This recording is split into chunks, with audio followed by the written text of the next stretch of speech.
Hello and welcome to 404 Sight Not Found for November 13th, 2025. And we haven't been here in a while because there's been a lot going on. Or something. Yeah, not a lot of time to record. No. I think our last episode was Scary Pizza, right? Yeah, Scary Pizza. And that was before I think that was... we went on our work trip. Oh, was it? I don't remember now if that was before or after, but things have been absolutely crazy. We had the wedding in September. Then we had a work trip in October. We're actually traveling again in about another week and a half for Thanksgiving, going back to see family in Illinois. So yeah, we're traveling again. Yeah, sure are. And the last in few the midst weeks of that, yeah, the last few weeks have been kind of rough. And so that's kind of what this podcast is about today. So if you're looking at the title and you're going, who's Jan? Well, let's talk about Jan. And also, if you are bothered by death, this may not be the thing you want to listen to. Or death, yeah. If death bothers you, or death, or death. Yeah, because that's what happened in the last few weeks. I'm actually a week ago today. Yeah, so it would have been a week ago today. So let's start with who is Jan? Or what is Jan? So Jan was a yellow Labrador Retriever. She would have turned 10 on November 29th of this year, but she didn't make it to that point. We'll get there in a minute. Jan was my guide dog. I was matched with her on July 26th of 2017 at the Seeing Eye in New Jersey. From the day that I met her, she was just a very happy, bubbly little dog.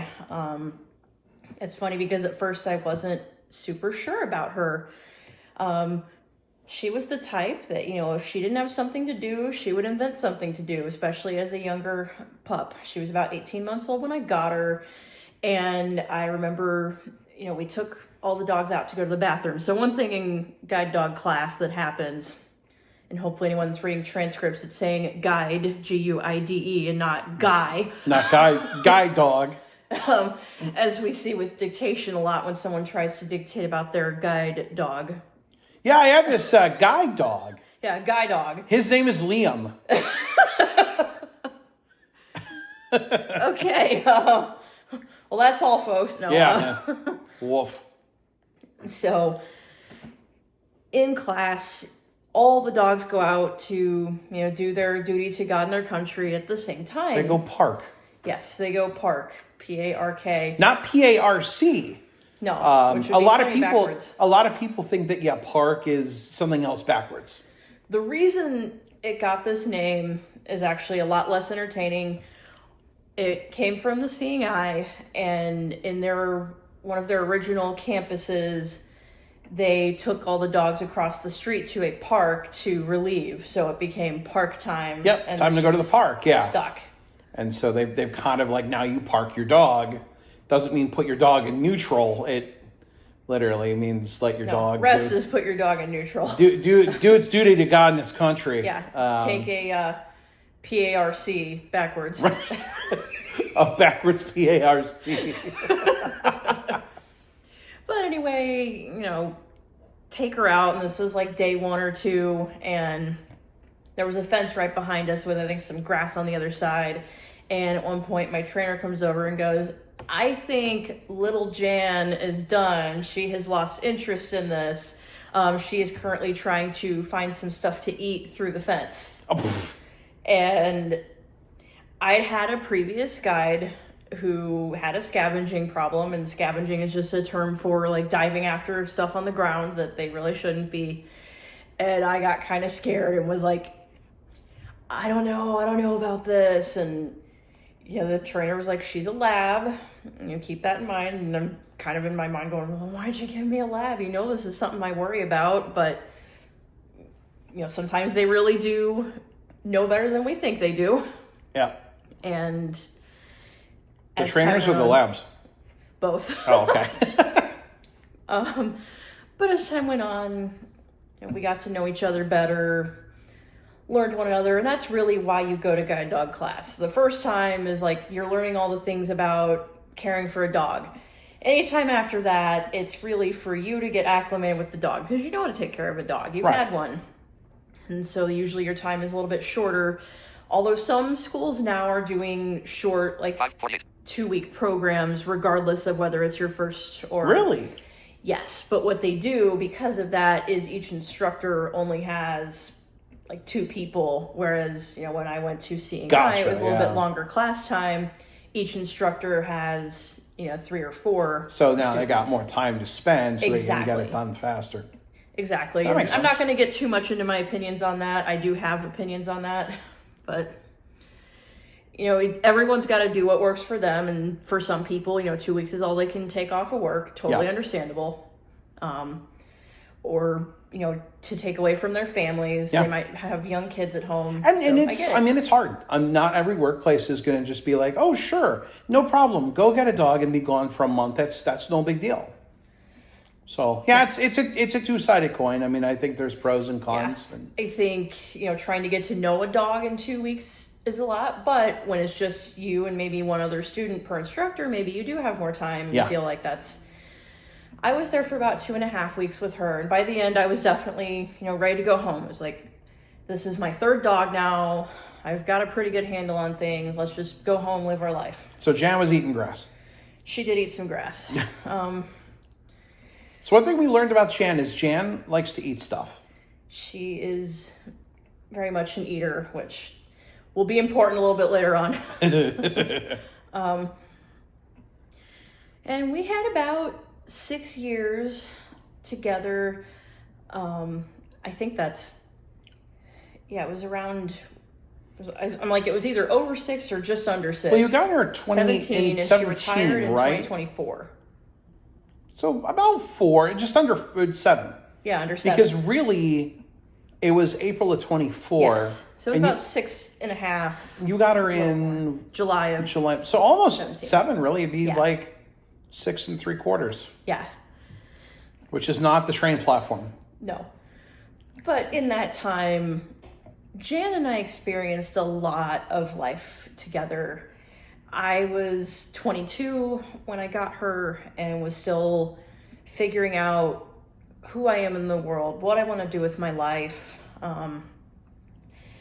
I moved around a lot. I kind of jokingly refer to it as my exploring the country phase. And it was kind of, staying with various family and friends that would have me and, trying to mentally get myself in order because I had things to work through and, needed to get my head on straight. Yeah. And this dog was there with me through all of that and saw me through assistive technology instructor school and into my first job following that. And I'd had a couple other kind of small jobs along the way. She actually, I think, Jannie kind of helped me get my role with On The Go Dog Gear, which was a business that a friend of mine ran. She's not doing that anymore. She's, moved on in her own ventures, but it was a little shop that had equipment and accessories and things for guide and service dogs and some pet things too. And Jan and I had that job together, went around to a couple of conventions and some fun things like that. But also then we went off to school. She snored a lot during class. Yes. Yeah, it was always Jan snores. Yes, it was always something hysterical. And she always knew when it was the end of class, especially the afternoon class. So at school in the mornings we would teach students, and in the afternoon we had, our own instructor classes that we were learning. And Jan always knew when it was break time or end of day time. I'd start to, take my headphones off, get my stuff together, and she and I had a ritual that we would go around to my other fellow instructor students, and she would kind of nudge him with her head and, hey, I just want to let you know it's break time. It's time to go. Yeah. And then she would give the teacher a kiss goodbye on the way out. Then she'd start working and actually work, go out, go potty, do all that. But go park. Yes. And I also, for a while when I was in Missouri, I realized I'm like not being very good about chronicling this in order. And I do apologize. I've been very scattered. But in Missouri, so before assistive technology school, we went to a church. I played keyboard in the band at the church. It was one of these kind of modern churches, and also got involved with, volunteering with the youth group and some of the other ministries they had. Like, they had a Christmas gift shop every year, and I would take Jan's harness off and we were greeters. So in saying all that, she met a lot of people when she wasn't on the job. She sure did. She was very happy. Her tail was always going a mile a minute up to the very end. She just wag, and she would get so into it, her entire body would just wag right along with the tail. And she loved to give kisses. And I guess, one important thing that happened during school was I met Liam. You did? Yes. Oh, okay. And who's Liam? You are. Oh, I forgot. Jan was never real snuggly. She loved to wag and lick, and she had her ways of showing affection, but she was just not a cuddler. It was not really her thing. No, she was not someone that would get in your lap or lay on you really or whatever. She might lay next to you, but she was not really like, want to lay on you. She might lay on your foot, and that was usually also her going, hey, I'm letting you know I'm here. I want you to give me a belly scratch. Yep. I know you can't see me, so I'm letting you feel that I'm here so you can give me a belly scratch. So I told Liam when we first met, this is Jan. Don't be offended if she doesn't snuggle. It's nothing personal. And within a minute, he's like, hey, check this out. That dog, we were like sitting together and she was like almost in his lap. Yeah. I had never seen anything like it. Yeah. She was just like, I'm crawling, I'm laying on you. Like, that's it. Yeah. Mine. My human. And that told me a lot. She was a good judge of character. She loved everyone. I mean... Well, I had treats in my pocket. No, you didn't. Oh, no, I guess I didn't. I rarely ever witnessed her act standoffish toward anyone. So if she did, it meant there was a very good reason for that. And it was just not something I really experienced. No, so. You could tell. I mean, that she was a pretty good judge of character, for sure. And she loved Liam. Not that I needed really more proof, but that was something that, kind of sealed the deal on that. And... Well, that's good. Then we had such fun highlights as Jan knocks Liam off the couch playing tug of war at my apartment. Yeah, dragged me across the floor. Jan got very excited once and jumped up, and her front paws came down, and... In a very uncomfortable spot for Liam. A very unfortunate place, yeah. That was not super fun. But yeah, me and Jen would play with toys. We'd kind of wrestle around on the ground. Yeah, she loved toys. And whenever somebody would come over, that was one of the things she would do, was go get a toy, because she was just so excited. She had to put that energy into something. Yep. Until toward the end of her career, and I started to see her slow down in a lot of ways. And this is something I think a lot of guide dog owners have seen. And they'll always tell you, your dog will tell you when they're tired. And sometimes, depending on who you are, you also need to kind of tell the dog, hey, it's time to retire. I definitely have seen people, I think, work guide dogs longer than they should. And, something like we've talked about is that a dog should have a chance to be a dog. And your dog has worked hard for you and definitely should be given that chance to relax and chill. And even if the dog is I want to go, I think you have a responsibility as a handler to be look, you deserve some time to go play ball and stuff. But Yeah, and do all the bad habits that you weren't allowed to do as a guide. But yeah, in Sniff a lot the of grass. a lot of cases, yeah, guides they'll let you know, and sometimes it's gradual. Sometimes they'll wake up one day and go, so I'm done. I'm not giving you my 2 weeks notice. This is it. Yeah, other times it's a health concern. Like Take this job and shove it. Yeah, there are many reasons a guide Yeah. retires. She was kind of letting me know over time that she didn't really want to do this anymore. She was kind of making some decisions that, like, I knew she knew better. And also she was just acting more tired. She didn't really want to play with toys. Nope. She was wanting to sleep a lot. And it didn't seem quite right to me. And, in April of last year, I don't remember the day that she did retire to be exact. But Early April. Yeah. I mean, early to mid. Yeah, the decision was made for her to retire because, she made it very clear she didn't want to do this anymore. She didn't put my life in super bad danger or anything, but she was getting to the point where it was like, I'll do this for the food. I think it was the 14th. But I don't really want to. Actually, I think it was April 14th. No, it can't have been because you were in on the 12th. Was I in on the 12th? I thought I was there the for week that after. Graduation. Oh, no, I'm talking about... Oh, yeah, I guess I was in 12th. So it would have been the 7th? That sounds right. That does, yeah. In there. Yeah, it does, because that's right. And then the week after was, but that was a week after I got back, I think. Right. Yep. So it was, it had been the 7th. But all that to say, in the months kind of leading up to that, we had gone to Colorado to see Liam at Christmas, and there I definitely started noticing some issues, and the flight back was really tough on her, and that was kind of when I went, okay, she's not flying anymore. She was trembly and... Definitely wanted to get off that plane. Yeah, could not get off that plane fast enough.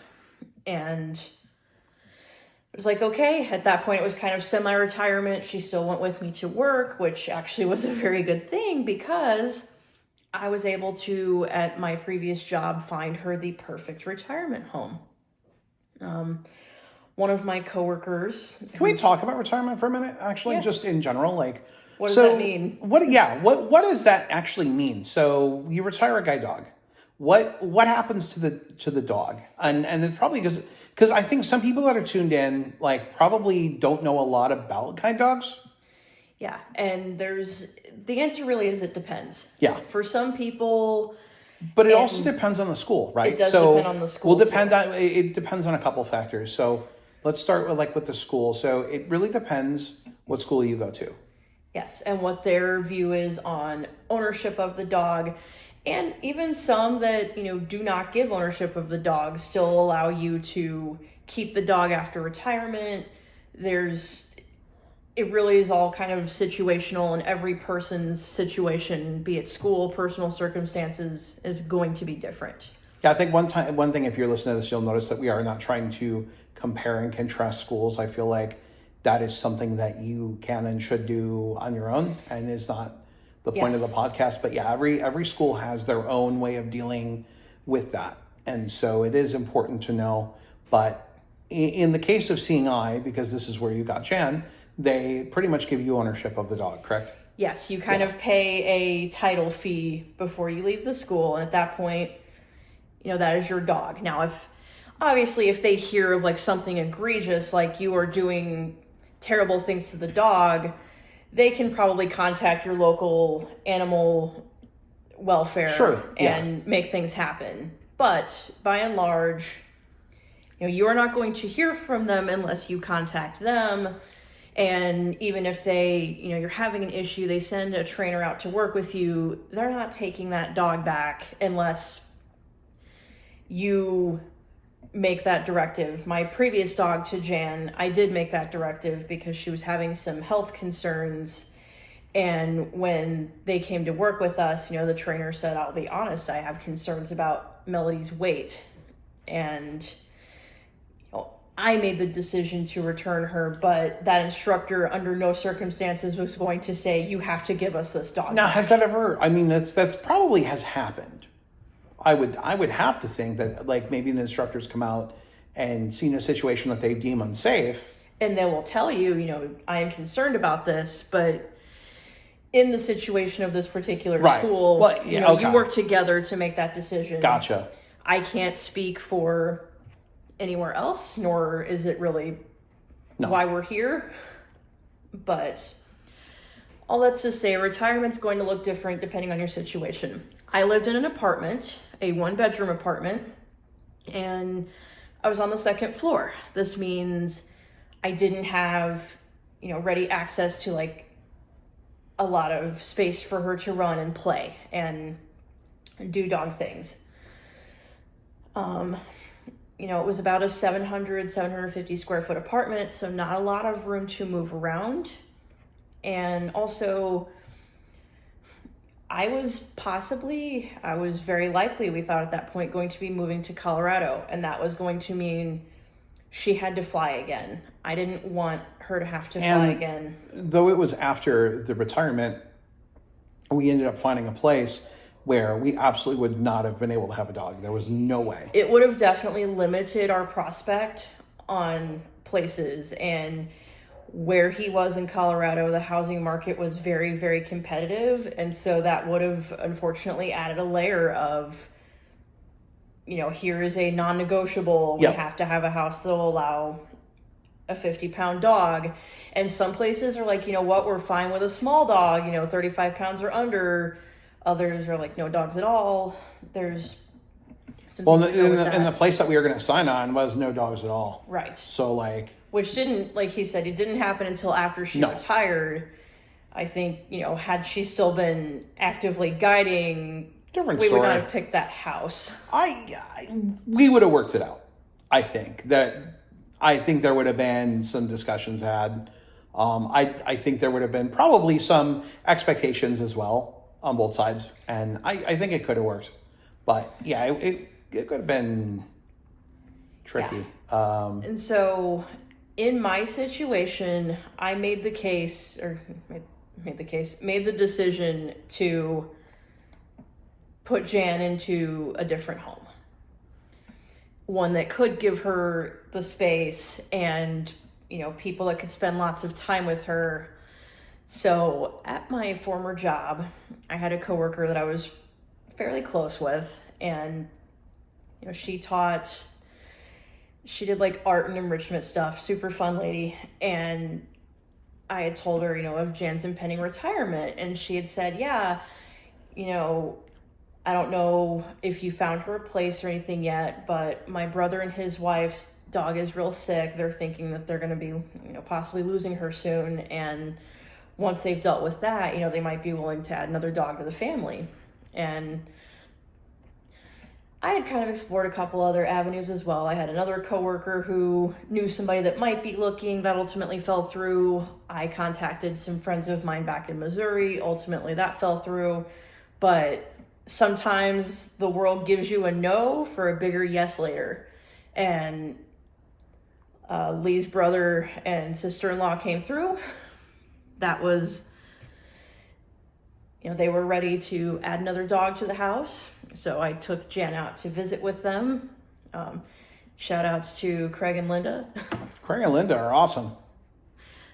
Craig also a big Cubs fan, so that was cool. We got to bond over that. Absolutely. So, and this there was is before a thing about, Liam was here. Liam was still in Colorado at this point. There is a thing about retirement that I want to talk about really quick because it is kind of one of those things. This is going to be a long podcast. Sorry. Yeah. There is kind of this belief by some people, and I'm not going to even name names because it's not a naming thing, but there is a belief that by finding your dog a home, you're selfish. You're by not keeping the dog, you're being selfish. And I don't agree. I think it's the opposite. I think you're being selfless. And by saying, hey, I want to make sure that this animal that has guided me for 6 years, that has really been with me, rain, shine, sleet, snow, all these things, that has, traveled nonstop, is comfortable and can live its best life, her best life. Yeah, absolutely. And it's very hard. And I know right now I sound kind of clinical about it. There were many tears shed, and it was very hard for me, but I didn't think keeping her cooped in an apartment at the time was fair. Well, and you wouldn't have And been I able to didn't bring know her to what our work. situation And was I going to mean, be. she would have had to have stayed home all day. And that's just not fun for a dog. Jan probably would have just been like, oh, snooze, whatever. But I do think at some point she would have gotten bored because, you know. And bored dogs Chew cause things. mischief. Yeah. Yes, they chew things. They choose to chew. Yes. And so, like, you know, Craig and Linda have a giant big old house and a big yard and other dogs and they're dog people. And They take their dogs on trips with them. they have a pool that their dogs can swim in, although Jan, for whatever reason, disliked water immensely. Yeah. So...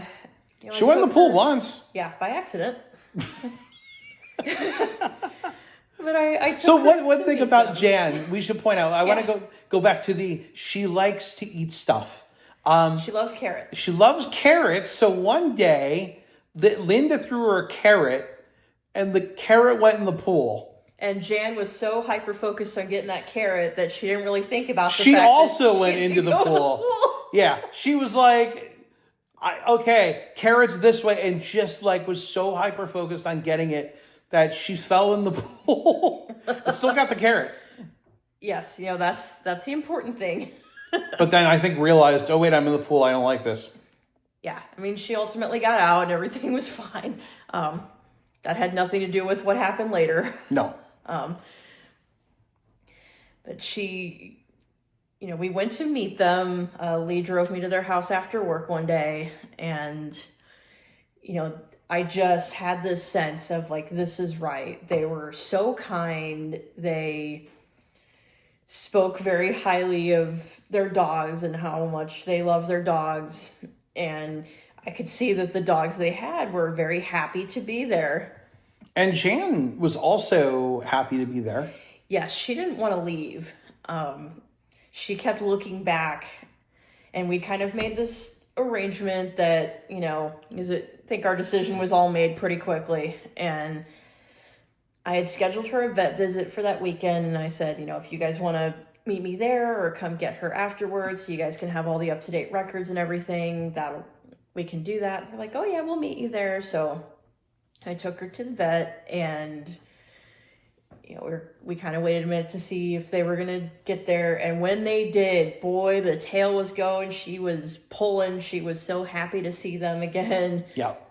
And I was like, yeah, this is right. This is the place for her.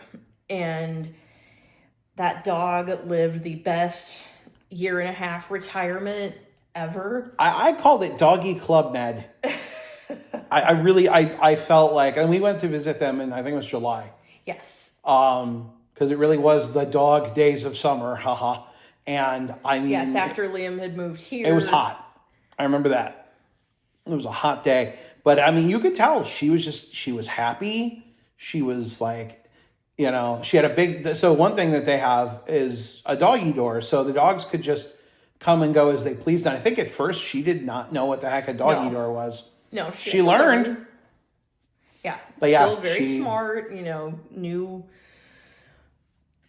how to learn new things, but just lived her best doggy life. And then after we got married, the place our honeymoon was at was just a mile up the road from them. So we went and visited again. Yeah, and you know, to those that might be asking, well, why didn't you visit in between? We wanted to give them the space, you know, for her to have the chance to bond with them. We didn't know how they would feel about us, like, wanting to be around all the time since, you know, this is their dog now. She's living here. And, you know, sometimes now I wish we had maybe gone to visit a few more times, but if wishes were fishes. And I mean, we, like, you know, like you said, we wanted to be respectful. We also had a lot going on, too, with us moving, getting settled. You know, like I started the new job. Yeah, and I started, well, I guess I had been working here by the time we moved, but getting settled into the new house and, you know, then doing stuff for the wedding. We did have things going on. So there was a lot. But, I mean, that is to say that, like, you know, we did get to see her over the honeymoon. And I checked on her once in a while. You know, I'd send a text out, how's she doing? Or, you know, I caught up with Lee, Craig's sister, that I worked with a few times, and she would give me Jan updates as well. So I knew that she was doing well. She was happy. And when we went to see her in September, it was much the same. But that's going to take us up to about 2 weeks ago. Yeah, it was actually 2 weeks ago Tuesday. 2 weeks ago today. It was today. But I mean, it started. It started 2 weeks ago Tuesday. Right. But 2 weeks ago, so the day before Halloween, I got a call. I got a call that changed everything. It was not like Linda to call. She's more of a texter. And so I knew immediately something must be wrong. And when I spoke to her, she was like, yeah, there's something up with Jan. I wanted to let you know. I said, what's going on? And she told me that, a couple days before, a couple evenings ago, Jan had gone outside. And when she came in, she just wasn't acting right. She seemed very lost. She was bumping into everything. She was bumping into their other dogs. It was almost like she was like sleepwalking in a way, just like and not herself. When the other dogs got too close to her, she was kind of, get away, get away. She just seemed really on edge, like an itch inside her brain that she just couldn't scratch. Yep. But they didn't see what had happened, and they thought, maybe she got bit by something outside. They gave her some Benadryl, went to sleep, got up the next morning. She still wasn't acting totally normal. And they took her to the vet because they're the type that, they want to make sure their dogs are in tip-top shape. So if anything seems any kind of off, it's off to the vet. Yep. And that's good. It meant she was always well cared for. And I never questioned that. When she got to the vet, they went to put her on the scale to get her weight, and she just fell on her back and had this massive seizure right there in front of the vet. Yeah. And super scary for everyone involved. The good thing is the vet saw it, so they could immediately get her on some medication, try to see if they could kind of keep her stabilized over the next few days. Unfortunately, the soonest they could get her in for an MRI, keep in mind this is Wednesday before Halloween, the soonest they could get her for the MRI was Monday after Halloween. Yeah. So, these poor folks are trying to manage her over the weekend. She's still continuing to have seizures. They're less severe, but they're more frequent. She's having them several times a day. Yep. And originally they were gonna bring her over here because she seemed like for a day or two. Yeah, they said for there she was good. Right. She was Friday, pretty solid. She was okay. Saturday she had 1, but they're like, okay, maybe it's gonna be all right. And then Sunday she had 2. And so we went out to see her instead. And while we were there, she didn't act really much different. No, she was running around. We had a couple extra people over visiting, so a lot more people for her to go check out. She was definitely wagging a mile a minute and was like, hey, how are you guys? And I had told Alyssa, I'm like, if you told me this dog had a bunch of seizures, I wouldn't believe you. She was a little, I felt like, I don't want to say overcompensating, but she was a little more hyper. Just a little bit restless. But, was letting herself get petted. I don't think she got any water. I don't think she got any belly rubs, but she was definitely no, and she didn't lay down at any point. Right. And of course I think we were all kind of like, oh, don't end up on your back again and have another issue. But yeah, she seemed okay. Since she had 2 on Sunday, they took her to the vet while we were there and then brought her back, and at that point she was tired and kind of laid down. Yeah, but seemed pretty good. Yeah, seemed okay. They did the MRI Monday, and I guess, all HE double hockey sticks kind of started to break loose at this point. Yeah. They had to put her under anesthesia. That didn't go. She had a really hard time with it. It just sounds like it was just they had put her on some different meds, some stronger meds, with the thought that, maybe that would work. That would do something for her. didn't really seem to help. And by Wednesday, the 5th, we get a call, and, they explained that what had been found on the MRI and a lot of research by the vet, and, the vet contacted colleagues, and a lot of things were happening, and she'd had what they called an infarction, which is basically a stroke. Yeah. So, and what we didn't know was, did she have a seizure before or after the stroke? Did the stroke cause the seizure? Did she have it outside? There's just a lot of questions that we don't have answers to. But at that point, they said that they had, kind of come to the consensus that though there was more testing that could be done, it would mean having to put her under anesthesia again. And, they, nor did we, think she was up for that. They also felt too, and I think, one big thing was that on Wednesday that they felt that she was not doing great anyways. She had had more little strokes. She had definitely had more strokes, and the strokes were continuing. Seizures. The seizures, sorry. She had more seizures. She was starting to have a little bit more trouble staying coordinated. Yeah. And so at that point, the decision had been made to, put her to sleep on Friday, the 7th. And they had found an in-home vet that, specialized in like animal hospice and euthanasia that was going to come out and do that on Friday. And so we'd both taken off work and done all the things in preparation for that. And then Thursday, about 11:30 on Thursday morning, we get another call. Yep. And the call was that Jan had become very listless. And so, again, we're going to go back to something we said. Jan likes to eat stuff. Jan loved carrots and blueberries and bananas and food. Yeah, if it was food, she was going to eat it. Jan was passing up everything. She ate maybe a cup of food, which not even, it was like half a cup. Half cup, like barely really wanted to eat that. Didn't want a carrot. Didn't want a banana. Wouldn't drink water. They took her out to go potty, and she just kind of stood there like, it was like, what am I doing? Yeah, why am I out here? And she couldn't really hold herself up really well. And so at that point, the decision was made, okay, we need to move this up. This is happening on her time. Her body is saying, I'm done fighting. Can't do this anymore. So we went over there. We took the rest of the day off work, yeah. As you can no doubt imagine. And like Alyssa said, we went over and I got to see, kind of the condition that she was in. And it was nothing like Sunday. I mean, it was a completely different dog. Yeah. She seemed to recognize people. I think she knew who we were. She was kind of leaning on me, and whether that was to hold herself up or to, tell me that she knew who I was is anyone's guess. I like to think for my own peace of mind that it was some of both. Yeah.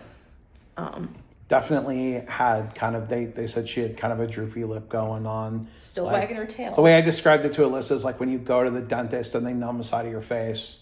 And like when they're going to clean your teeth and you just, half of your face is numb and your lip is drooping and you can't pull your lip up. Yeah, she was drooly. Yeah, very drooly. She still gave some kisses and her tail just never stopped. Tail wouldn't stop. She was very happy with the tail, and she finally looked at the water bowl like, hey, I would like a little bit of water, please. And they gave her some water, and they were kind of doing, of course, now she's starting to perk up a little bit. Yeah. But she was really wobbly. It was like she was just walking around in a daze. Not the same dog that I had seen 4 days ago. Yeah, I mean, they described it like I've heard people describe it as doggy dementia, pretty much. And it happened very fast. Yeah. And it wasn't certain at first whether or not they were going to be able to get the home vet to come out, just because it was such a change in schedule. But because of the work that this gentleman does, because I found his website recently and read a little bit more about him, he is very well aware that these things cannot always be timed. And so he makes every effort to be flexible. Yep, and he was very flexible. Yep. So, also shout out to Dr. Reeves. Not Kevin Reeves, right? No. Okay. No, different. I just want to make that clear. Kevin is not a vet now. This guy's name For those that know Kevin, like, this guy's name is Jeffrey. Don't think there's any relation. I wouldn't think so. And he is one of the kindest souls I think I've ever met. Oh, he's amazing. I think having to do a job that is so emotionally invested. Well, when you're not making people's day, right? No. Like, it's very hard, and also you're doing something that kind of goes against everything that, I would think, as long as you're not a psychopath, that you would believe in. And it goes against the Hippocratic Oath. Right? Yeah. And you are dealing with people having big emotions. And, you hope that everyone's going to be kind. In this case, absolutely everyone was kind. We got to be there with her retirement family. He showed up. He met her, I think, recognized pretty clearly right away what the situation was. Yeah. Had to go through some paperwork stuff. And then when he started to explain the procedure and what was going to happen, it got very real and really tough to watch. I think anyone that's been through that, like, can empathize with that. I think it doesn't hit home until it happens. And then until someone lays it out for you. But and it's like, okay, this is what's happening in the next 15 minutes. But the thing is, like, where I think it was so much better than going to, like, a vet is it was in home. I felt like, and people that may have more experience with this can comment and be like, no, my vet was like this too. But I felt like he gave more time than a vet would give. And I felt like he explained things more. I felt like he focused a lot on comfort more. And feel free to tell me that I'm wrong, because I'm not here to say that, like, vets don't care, but I think you also run a business, and so you don't always have the same amount of time to do things the way that this was done. Yes. And it was just this guy's specialty. He's a one-man show. He does pet hospice, which can sometimes include palliative, just comfort care. So he does other responsibilities besides the end of life, but that's a big part of what he does. He was very kind in his explanation. You could tell his heart was in the right place. Yeah. And, he gave Jan some stuff just to make her comfortable, to make her drowsy. And she, flopped out and started snoring. Which they said she had not done, she had not slept good. So she finally got to relax. I sang her part of a song. When traveling back in time to when I got her at the Seeing Eye, I was playing music in the room. They had gotten Amazon branded smart speakers, which I didn't have one at the time. I didn't know how they operate. I was, oh, cool, I get to learn about this new thing while I'm here. And I just had the top 40 radio playing. And shortly after, Jan was handed off to me at my room. Count on Me by Bruno Mars was playing, and that's, a song all about friendship and, being there for each other. And that day I was like, yeah, this is it. This is my song. This is our Jan song. And so I managed to mumble stumble my way through the refrain while simultaneously sobbing. And, had my hand on her. She was snoring. Sorry, it's hard even now to, get through that and remember it without choking up a little bit. And of course, me trying to make light of the whole thing. I'm like, well, at least you didn't sing her the lazy song. Yeah. That came later. I did, okay, because I was thinking it. I just didn't say it till later. I think that was after we got back home, or maybe even the next day. You said that. I don't think you said that in front of them. No, I was thinking it because I had to get myself together somehow. But yeah, it was peaceful. It was quick. It was very quick, and that was good. It was anticlimactic. She, she was snoring, and then she wasn't. But I mean, and that's, and I, one thing that I had said too is obviously, I talked earlier about doing things that aren't selfish, that are selfless, right? And I think the hardest thing you can do It's is sometimes the right thing. yeah, but it's hard to put an animal to sleep, and it's never easy. But I watch people that have animals, and they're just like, I can't do this, I can't do this, and their animal deteriorates so bad that it's like, well, what quality of life do they have?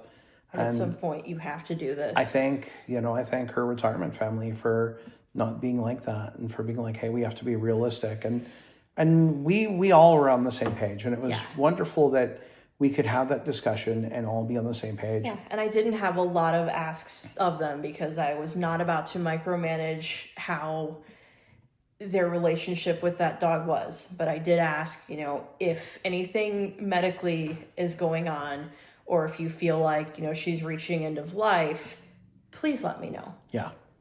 And they did. They not only did that, but they drove us back and forth. Yeah. To be there, to visit with her on Sunday, and then to, euthanize on Thursday. Yeah. And they were wonderful, and they are wonderful, and yes, we still hope to keep a relationship with them because they're absolutely really great people, and it's like we should be getting.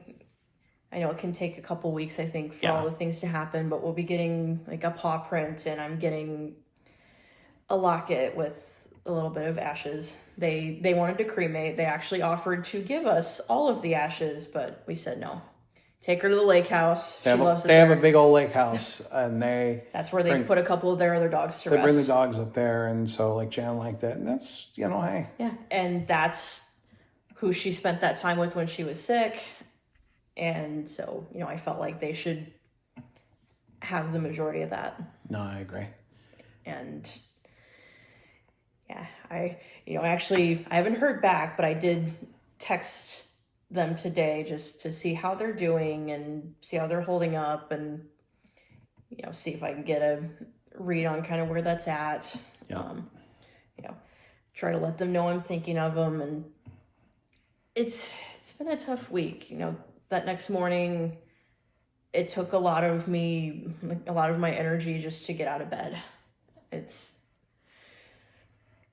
was tough, and part of me is like going, get a grip on yourself. This dog hasn't lived with you for 1.5 years, but at the end of the day, she's still my girl.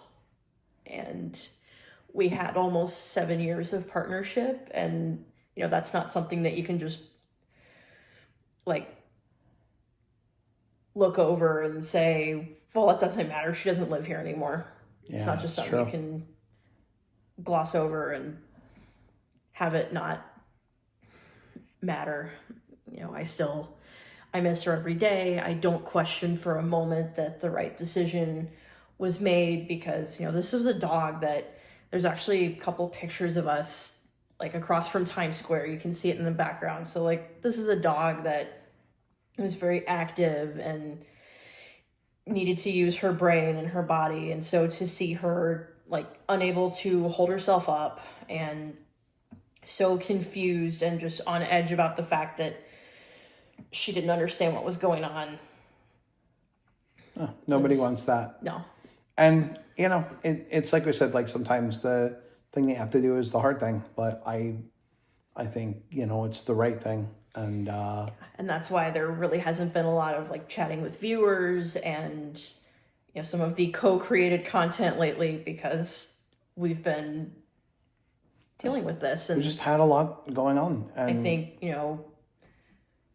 we've both had a lot of feelings about this. I know you knew her for a short time, but in that short time, you loved her. You were very attached to her. Yeah, well, and, I considered her like a stepdaughter.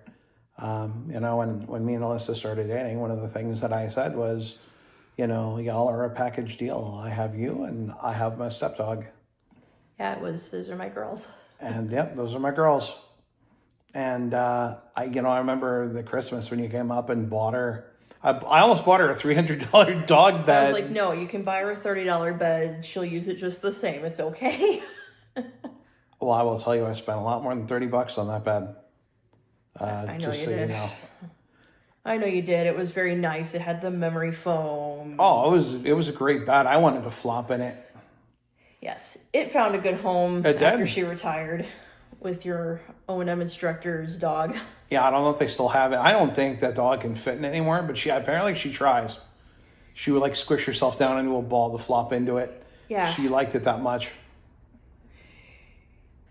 Yeah, sure did. And, Jan's legacy is remembered by many. I've had so many people just outpouring love and saying, how sorry they are to see her go, and that they had so much love for her. And this was the kind of dog that, in her mind, there was no such thing as I don't like dogs or No. I'm scared of dogs. It wasn't allowed. It's not a thing. And I knew people that weren't really crazy about dogs in general, but they had so much love for her. In fact, one of the instructors at school was like, I don't really hang with dogs, and she taught the independent living classes and such, and she was like, I don't want dogs in here. It's a kitchen. Which, I respected that and I honored that. And she really didn't give a hoot about any of the other campus dogs because I kind of watched her just go on by them. But when she saw this one, Jan, that's my puppy. Oh my gosh. Here, I got some leftovers, Jan. You want some scraps? Oh, yeah. Yeah, everybody loved Jan. I never, I don't think I knew anybody that did not like Jan. No, I never really met anybody who was like, I don't like that dog. Everyone just and I thought she was great. I never met a dog that was just beloved by so many people. Universally loved. I don't even think Lassie doesn't even hold a candle to her, honestly. Everybody that met Jan loved Jan because that was just Jan's personality. You just loved Jan. Yes. Like I said, there was no, I don't like dogs. And she was like, you are going to like this one. Yep. Because I will just be so happy that it's contagious and you can't help but to love me. Yeah. And I've met a lot of guide dogs, and I've met some guide dogs that I'm just like, meh, whatever. Yeah. I love dogs, but even I've met some, they're just like, oh, okay, you really don't care about me, and that's okay. Yeah. This one, she was magnetic. Oh, yeah. No, I would say that that's a very good adjective. Very magnetic personality. You wanted to be around her. You wanted to hang out with her. And I don't just say that because she's gone. Even in life, I often marveled at the amount of people that just me too. Adored her. Me too. And if you want to ever look back on, some of Jan's mini adventures or some of the things that I'm still doing in light of all this, Jan has a Facebook page. It is called Jan the Seeing Eye Dog. It can also be found by searching Jan Seeing Eye, all one word with capitals. And I believe you can go to facebook.com/Jan Seeing. I might be at Jan Seeing Eye, or it's just /Jan Seeing Eye. But there is a nice, easy way to get to it, and you can definitely check the page out. Yeah, I've had many pictures of her over the years, and used to it was a from Jan's point of view page.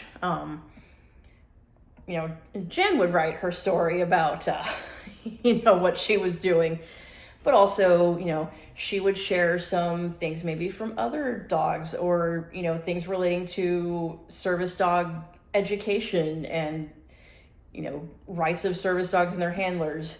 Now I've taken a little bit of a different approach with it, and I don't know how long this will go, probably just until I run out of ideas, but I have a Life Lessons with Jan kind of unofficial post series. I'll put a link in the podcast description for that. If you're like, I want to check this out, it'll be linked in the show notes.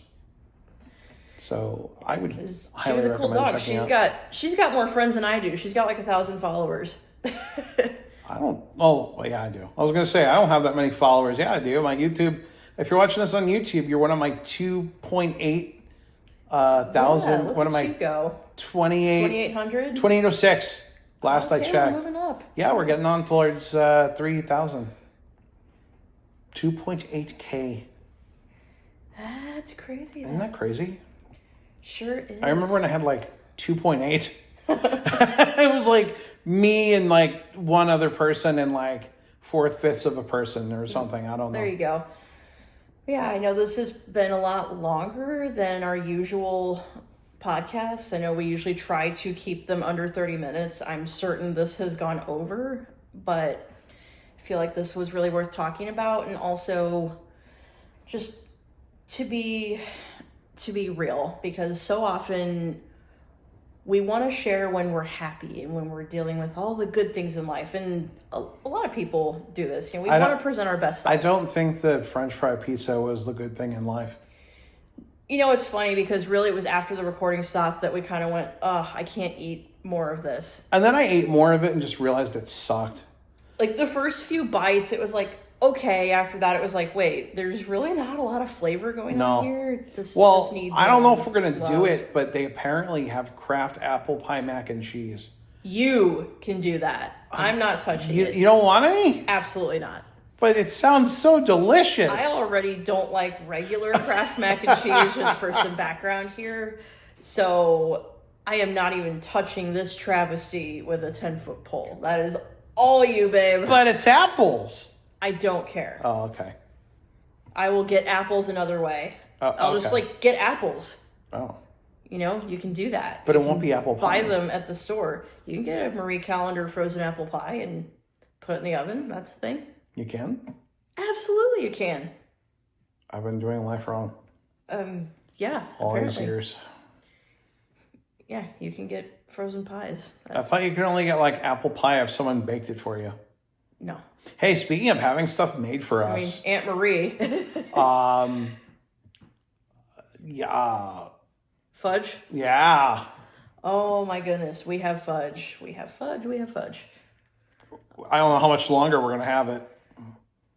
But one of our good friends who I actually met pretty much as soon as I moved to Oklahoma City. Big ups to Wanda. Yes. Wanda needs to get like a page or something. Yes, I totally tagged her in a Facebook post just going on about how good the fudge is, so I hope she'll get some sales. Well, she needs like a little landing page that says buy my fudge or something with like a price list and a way to order, because she'd sell. Yes, she makes very good quality fudge and other delicious stuff. When I first moved to Oklahoma, she and her husband Steve were moving out of town. I bought their couch. So I met them very quickly. We still sit on the couch. Yes. It is in our living room to this day. It is in front of our new soundbar. Yes, which is awesome. So we got, don't ask me for the model number because I can't remember. It's like, because I'm awful with that. It's some Samsung. It's a QLMNOP or something. But we ended up getting a killer deal on it. Like, it was supposed to be like $150 more, I think. But it's an amazing soundbar. It sounds really good. Let me tell you, AI music sounds amazing through it. Yeah. Well, it's like, what else do you do with all the wedding money? Yeah. That's so to everyone that sent us Amazon gift cards. Thank you. Your money is well spent. Now we can enjoy TV and shake the house. Pretty much. But yeah, all this to say, we got their couch, and so I kind of got to know them right away. And didn't she bake some other stuff? I know I missed out on other things. So like my first day of work. So before I got paratransit set up, I was riding in with a coworker. You know, we kind of I was like his guest, but the catch was I had to go to his apartment every day. He was in the same complex. But yeah, Wanda and sometimes Steve would came over to walk me to it because it was not the easiest thing to get to. No. And, you know, same was true coming home. And so I get home that first day and, you know, Wanda's there to greet me, and we get back to my apartment and she was like, yeah, I made you some spaghetti for your first day of work so that you wouldn't have to make food. And I had it for a couple days. I got to take some for lunch. And then go hide somewhere and eat it so that nobody could watch me eat spaghetti because it's a horrifying sight. But yeah, her baked goods I know are out of this world. Yes. Well, she made these good, was it like pulled pork sliders when you were there. Yeah, those were good. And yeah, she made some other, I think she made some. I know there's some dessert thing what was the thing she brought when we had pizza with Wanda and Steve? The cheesecake cups. Oh, that was it, the cheesecake cups. I destroyed those. Those were amazing. Didn't she make us really good mixed drinks too? Yes. Oh my God. She made the punch. Yes. And then it wasn't her, but I had a next door neighbor that made monkey bread. Yeah, that was Jonathan. Yes. He was cool too. But yeah, it was, she was always making stuff. And sometimes after work, she'd just, hey, I made some of this. Steve can come run it by. And so I got spoiled while they were in town. But she also, I knew she made and sold fudge. And recently she had reached out to say congrats on the wedding. And I said, hey, are you still doing fudge? And do you ship? Yes and yes. And she did. And it's really good. We got butterscotch and mint chocolate. Mint chocolate and peanut butter. Yes. And that's so good. Yeah. Reasonable prices. You definitely are getting what you pay for and then some. Oh, yeah. It was good. And she calls it a big Texas pound. I think it's more than an actual pound. A big Texas-sized pound of fudge. Yes. I think it's more like a pound and a half. Might be like a pound and a quarter. Or something. I think like Texas-sized pounds, kind of like a baker's dozen is 13. Something like that, yeah. So you're getting a little more than a pound. It's not rigidly measured on the kitchen scale, but you're getting a big old Texas-sized pound. Because everything is bigger in Texas. Yeah, something like that. So I hear. Yeah, I don't know. I am not a Texasologist. My grandparents lived there, but I don't think that they lived by that model. Although I don't know, sometimes they could serve a heap and plate of food. Oh yeah. That was, I gained weight in Texas. I went to see my grandparents one summer, and they found a recipe for these Reese's bars. And what? Oh my gosh. Reese's bars? Yeah, they're no bake. You do have to mix some stuff up, but well, yeah. Oh my gosh. And you have to let them set in the fridge for a couple hours. Well, I make the Monster cookie balls. Yeah, it's true. I'd have to dig that recipe back out. I have to make those again. But yeah, it's like graham cracker crumbs. Mary Mozzarella is supposed to come over at some point. I wonder what I got to make. That's right. And she wants to sample some of the fudge. I mean, we'll see. We'll try. If there's any left. No promises. But yeah, there was no fudge for Jan. That was one thing, had to keep her away from the chocolate. Well, you can't. Yeah, it's not chocolate. It's not good for dogs. She loved peanut butter. Yeah. But so we just wanted to keep you all updated because I know it's probably where are the things? We're chatting.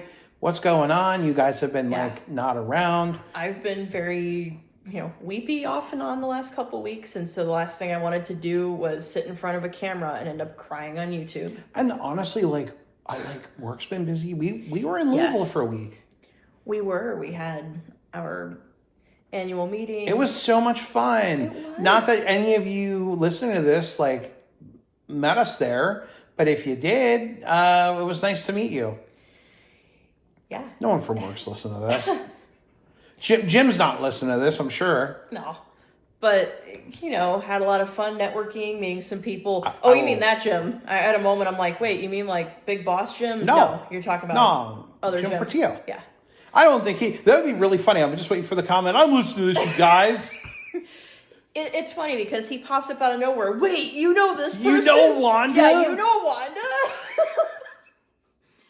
Yeah, big shout out to Jim Portillo. Not like he's listening, but he's a cool dude. We met him our first kind of day. Yeah, in Starbucks of all things. And we heard someone walking around with a cane, and I'm like, who's going to be the one that goes? Are you the blind person too? And so he kind of did the, is someone here? And we're like, hi, and he introduced himself. And I'd heard a lot about Jim. I'd heard good stuff. I remember telling him, I've heard a lot about you. He was like, no, heard good stuff. Yeah, this is basically a shout out to a bunch of people and canines sort of episode, I guess you could say. And it has gone way longer than... But I would love to know So here's because we always want to do podcast questions, right? If you're someone who's listened that actually met Jan, tell a Jan story. Please do. A lot of people, I think I hope that are listening, because we found out your family listens. Yes, so shout out to, who are we shouting out to? So Brianna, Joe, Jake, Bridget. Bridget listens? I'm pretty sure she does. But yes, my aunt was like, yeah, the kids listen to your podcast. Like, they do? Why would you listen cool. to this when you could listen to something cool? Or watch a video.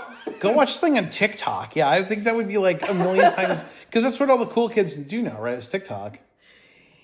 I guess so. Do you know I have never installed TikTok?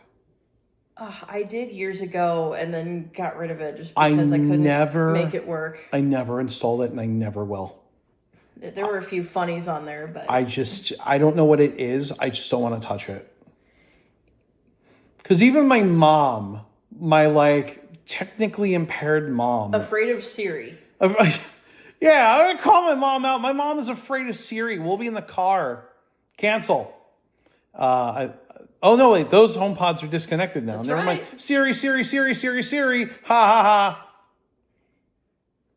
ha. But my mom would be like, "Can you get the address?" And I'm like, "You can ask Siri." And she's like, No, you could do it. And I'm like, "Are you afraid of Siri?" And she was like, "Yeah." It's not going to jump out of your phone and eat you. My grandma was petrified of the Amazon smart speakers. And the Roomba. And no, the Roomba was cool. She thought it was neat, actually. She kept asking me who was driving it. Now, keep in mind, just for a point of reference, my grandma, who was born in 1929 in the Republic of Ireland, who lived on a farm for 19 years, never had electricity. I don't think they had running water. I'm pretty sure they had a well. The only lights were in town. They didn't have electric lights or anything. So this poor, I think she was 90 or something when I had gotten it. Yeah, she was 90 because I got it in 2019. So this Roomba is running around the living room vacuuming, and my grandma's just like, "How's it doing that? Who's driving it?" Yeah, are you driving it? Yeah, she was just like, "So who drives it so it knows where to go?" And I'm like, "It drives itself," and then it parked itself when it was done. And I don't mean seeing I parked itself. I mean it actually went back to its home. It went to its little dock, and my grandma's like, "How does it do that? How does it know?" It was the craziest thing. And when we had gotten the Roomba originally, they were on sale on Amazon Prime. And so I talked my grandma into buying it. I'm like, "Hey, let's buy a Roomba." And my grandma's like, "I don't even know what that is." I'm like, "It's a robotic vacuum." And she's like, "Well, what do we want that for?" And I'm like, "Because I don't like to vacuum, and you can't vacuum anymore. And who's going to vacuum the floor?" I'm like, "I'll tell you what, I'll make you a deal." I'm like, "If you don't like it, I will pay you for it. I'll pay you back the money." Because I knew, I was that confident, So you get this thing home, and anyone that's seen a robotic vacuum, it's a small disc, right? Yeah, so it can go under couches. It's a giant hockey puck with wheels. Yeah, pretty much. And Jan, oh my gosh, Jan hated my Roomba. My shark. Yeah, Jan did not like Tony Shark very much. No, she would find a place and hunker down. And one time, the poor baby is laying in her bed, and the vacuum is chasing her into her bed. So the vacuum tried to climb over the dog bed and get into the bed, and Jan was just done. She was not having it. She took off, ran in your room, and jumped on the bed. Yep. She hated that vacuum. But she loved that bed. The best, I still think, was we were getting ready to go to bed. You had gone up to take a shower. You came back. I am burritoed up in a blanket. Jan is laying right next to me on the leftover blanket. And yes. You're just like, "This is adorable. Hey, wait a moment. Where am I going to sleep?" And that was the thing. Me and Jan snuggled. Yeah.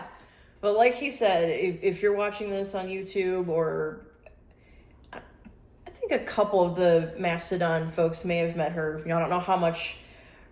I know Rox has followed along with the podcast some. Well, we have transcripts, and this is going to be a long transcript to read, long. though. Yeah. So, But may yeah, not if have you anyone who have has. met Jan, I mean, I would love to hear your thoughts. Also, if you have a guide dog, tell us a guide dog story. Maybe where did you get your guide dog from? What's your guide dog's name? How old is your guide dog? Yeah, what breed are they? Is this your first guide dog? I'd love to hear about guide dogs. I will never get a guide dog. That is something I have said since I was a wee garçon. But I would maybe. A lot of things would have to change, both personally and just in the world right now.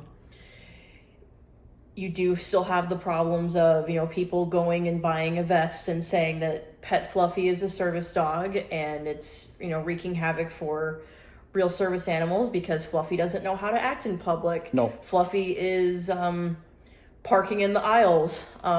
Fluffy is going after the real service animal in the next aisle. Yep. And it has also, unfortunately, wreaked some havoc for air travel. You have to fill out all these forms now, which was, not a thing you used to have to do. And there are some accessibility barriers to some of them. Some of them are really particular about, some airlines are really particular about the things they want and in what time frame they get them to approve it. So there's not even a universal process. No. And Uber and Lyft is a whole other thing. Would love to see some changes in that. Also, right now, I work from home and I don't live in a place where I'm traveling to a lot of, even to the grocery store, the restaurant. And by we're foot. in a very dog-heavy neighborhood. So Yes. you can't even take her to the park. No, and Or him, or whatever. We have so many dogs that get loose over here. Yes. We're seeing it all the time on Facebook, and the last thing I'd want is for an altercation. Yep. And so there are a lot of things that would have to change before I would ever get another one. At this point, the answer is no, but I'm not going to say the answer is never. And for me, I just don't want a guide dog. I just don't. I have no interest in it. It's that simple. Yeah. If I had to cross streets every day, absolutely. I don't cross them great without a dog. I've always had a veer and just have never been able to shake it. And the one, success tool for me in that regard is a dog. Yeah. And I feel like people are kinder to me in public. I feel, if I'm trying to find a door or a staircase or a counter, a dog is a little more equipped to do that. There are a lot of things I love about it, but just right now it's not in the cards. No, it just doesn't really make sense. Plus, it's not just me in the house anymore. That's something that I would want to go over with Liam. I'm not just going to wake up one morning and spring it on him, surprise, I'm getting a dog. Oh, okay. That's something that, he has to live with too. And so we would need to talk about it and make sure that that's okay for the both of us. Yeah, I mean, yeah. I want a cat. Can we just get a cat? If we move to a place that will let us get a cat. They're going to have yes. kittens at PetSmart on Saturday. Oh my gosh. Don't tell me this. On Garth Brooks. Yeah. Yeah, so you want to know how Oklahoma we are. I just want to point out, we live in Yukon, Oklahoma. The main, I forget what street it is because it's not the whole street. But 5 blocks of this one highway are named Garth Brooks Boulevard. I don't know if it's 152. I cannot remember 40. Now. I'd have to look it up. And I don't care all that much. But yes, there is a... Garth Brooks Boulevard. Oh, they're going to have kittens. Do you have to make appointments? No, but I think they're please, have a form filled out because they assume you're going to take one. Oh, so it's not just go visit the kittens for an hour. I mean, we probably could and just be you know what? Our mind's not made up yet. We might have to come back a few dozen more times. Decide if this is the best decision for our family. We have to decide, yeah. Yeah, and I love cats too. I love animals. Safe Haven's bringing them too. Oh. Yeah. I'm definitely more of a dog person, but it doesn't make me like cats any less. I'd be absolutely down with having a cat or two. The thing about a cat is that we travel a bit more, and so it's easier to get someone to watch the kitty. Yeah, it's I don't travel enough to warrant a dog, but we do sometimes go out of town to see family and for the occasional work trip. I love dogs. I love dogs a lot. Dogs and are so high maintenance. the thing that's about to come out of my mouth is going to make me sound like I don't like dogs. But I really don't want something that is like constantly begging for attention and that cannot handle itself on its own. Yeah, you do have to I cannot let them out all the time, feed them. I mean, you have to feed a cat too, but you can get an automatic cat feeder. Well, my thing about like a dog is like a dog cannot handle itself unless you're around it. Yeah, like you I cannot have leave seen a very dog overnight. well, but You've I mean, gotta just have I somebody feel to like in watch it. general, like the dog's got to be like, "What are you doing? What are you doing? Can I do it too?" And I've never really been around a dog that's just like, you know what? I'm gonna go lay in the sun. Jan did, Really? unless you're in the kitchen. Oh no! Well, remember I was always in the kitchen. Well, that's why she wouldn't leave you alone. I was always cooking. Are you kidding? There were times I wouldn't see her for hours because she would just go lay in front of the front window or go to bed.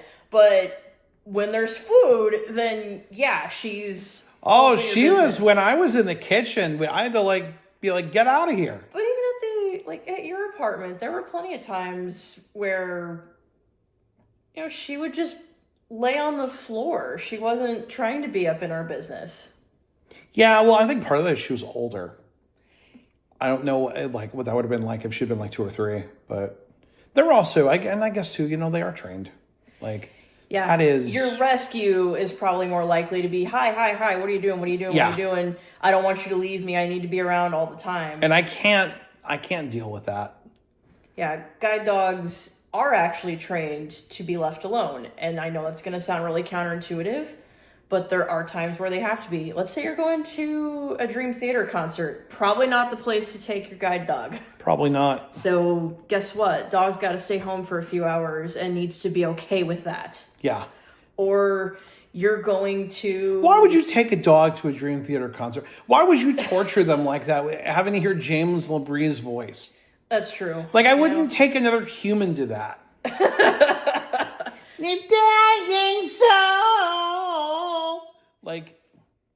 Just get a different singer or go instrumental. I guess a liquid tension Yeah, experiment. can I go to a concert liquid tension would experience? be a better Yeah, that's what I'd rather go to. example.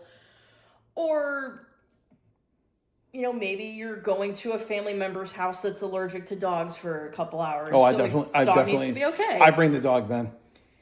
Well, it depends on if you like that family member. Oh, I don't care. I just bring it anyway. I should be careful. I do have family listening, probably, but...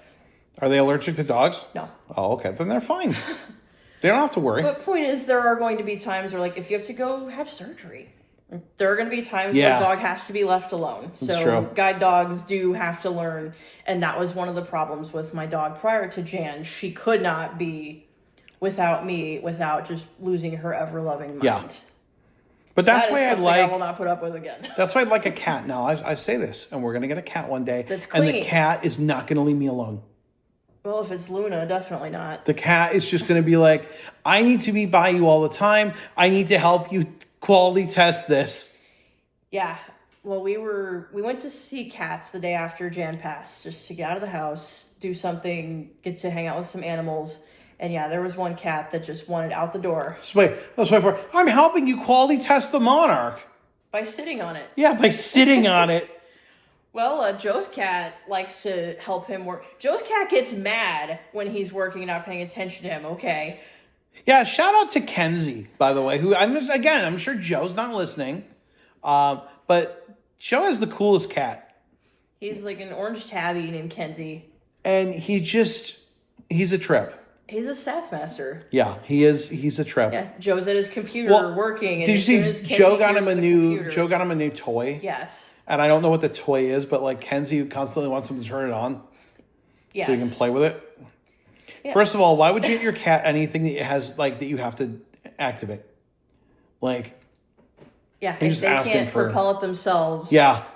Because they're going to bother you constantly. I saw a great video of a dog and someone had built, I forget what kind of dog. It was like a small small dog, but someone had built him a machine that he could drop the tennis ball in it and it would throw the tennis ball across the room. And there's this great video of this dog playing fetch with himself. He goes and drops the ball in. It shoots the ball across the room. He goes and chases it, brings it back. And literally he can play fetch with himself. Jan didn't even need the tennis ball machine. She figured out how to get the ball in her mouth, throw it on the floor, and make it do a bounce and roll, and then she'd run after it, and she'd just do this over and over again. It's nice when the dogs can play fetch with themselves so you don't have to fling it. She could entertain. She didn't want you to have toys. She No. would show you that. She'd come up to you and kind of bop you hey, look, I have a toy. But the minute you went for it, it's oh no, I'm playing keep it away. You can't have it. I just wanted you to know that I have it. I'm going to tease you with it. Yeah. And then you'd just be like, whatever, fine. I don't care. And then she'd get mad because you weren't paying attention to her anymore. Yeah, pretty much. She'd start nudging. Yeah. It's what? You're not going to let me see it anyways. What do I care? Yeah, but I just need you to know that I have it and how great it is and that I'm not going to let you have it. Well, that's no fun. Tease. Yeah, she really was. Ugh. I'm sure she is taunting all the doggies and guinea pigs and kitties and everyone over the Rainbow Bridge. So, but so there is a Here's your quadruple dose of podcast. Jan retrospective and Roombas and little bit of fudge sprinkled in. And Jim Portillo and Kenzie and Dream Theater and Liquid Tension Experiment. I want to see AI summarize this podcast. Oh, I know. YouTube has this thing now, and it actually works pretty well. I was using it on my Crazy Party videos where you could be summarize this video, and it was at 2:00, Liam started playing the Coconuts Beach game. He got 20 points. Then he moved on to the underwater cave and got 20 points on that as well. Then he played this game, but didn't do well and blamed it on his poor right ear. Oh. And I was like... It roasted you. Well, I mean, it was true, though. I was like, yeah, I'm not good at this game because my right ear is... Yeah, because I was like, oh, yeah, they're going to be in the ear that I can't hear out of. That's real fair. So that was a Jan-ism, too. She loved, if you were on the ground, she would go after ears. She would lick, and sometimes she'd get a little too excited, and she didn't try to bite. She just... Sometimes you'd feel a tooth hit your ear, but she never did that to him. No. Not me. She licked my ear a couple times, but was really gentle about it. Because that dog loved me. Yes, she did. When we went to visit her the first time, it was hi, Alyssa, I think I remember you. It's good to see you again. You brought Liam! Oh my God! Yeah. Then she got excited. It was leaning on me and panting and licking me and just you're here. At that point, I made the joke, we should make a video and just call it Guide Dog Reunites with Blind Handler, and people would have commented on that and gone, aw, what a great partnership. He must have loved that dog so much. Yeah, it should have been Guide Dog Reunites with Blind Handler after a year apart or something like that. And that would have just been... And everyone would have thought that was his dog. I wish we had done it. I know. We didn't know, but I wish we had done it. Because, she was just... And then the last time, she, at one point tried to get in my lap. Yes, the time she was healthy. Yeah. And even a little bit on Thursday when they were trying to corral her to her blanket to, kind of be her final resting spot, they asked her, where's Liam? And she seemed to have kind of a moment where she was trying to find him. We trained, sort of, because it wouldn't always work, but you could go, where's Liam? And she'd usually do something. Usually that's mean going to the door. Yeah, if you weren't there, it was go to the door. When you were there, sometimes she found you, sometimes she still went to the door. And then... Yeah, the one time we were at their house and asked, where's Liam? She did it perfectly. Oh, she came right over to me. Well, I had a student that had guide dogs, and she trained them. Liam's here. Liam's here. And they would run downstairs and wait for me at the door. And then I would get there, and they'd, lead me up the stairs. Yeah, dogs love Liam. That's the point of all this. Animals love Liam. I don't know what it is. Sure do. I'm just, awesome. Maybe I speak their language or something. Well, you do know Or how maybe- to make the noises. Or maybe I of- smell like them. That could just be it too. I don't think so. You do know how to make the noises of their kind. I sure do. I walk in one day and he's going. And Jan's just. I was like, "Oh, Jan's teaching you how to talk, huh?" Yep. She was a noisemaker. We were going back and forth. It was fun. But anyway, how many times have we tried to conclude this now and just keep talking? I don't know.